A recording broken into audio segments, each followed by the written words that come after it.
America అధ్యక్షుడు Trump తన కుమారుడు ట్రంప్ జూనియర్ వివాహ వేడుకపై కీలక వ్యాఖ్యలు చేశారు.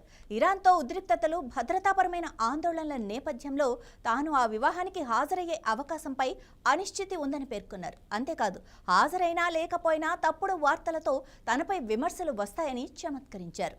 ఇరాన్తో కొనసాగుతున్న ఉద్రిక్తతల నేపథ్యంలో భద్రతా ఆందోళనలు పెరుగుతున్నాయి. ఈ పరిస్థితుల మధ్య అమెరికా మాజీ అధ్యక్షుడు డొనాల్డ్ ట్రంప్ కుటుంబంలో మరో కీలక ఘట్టం చోటు చేసుకున్నది.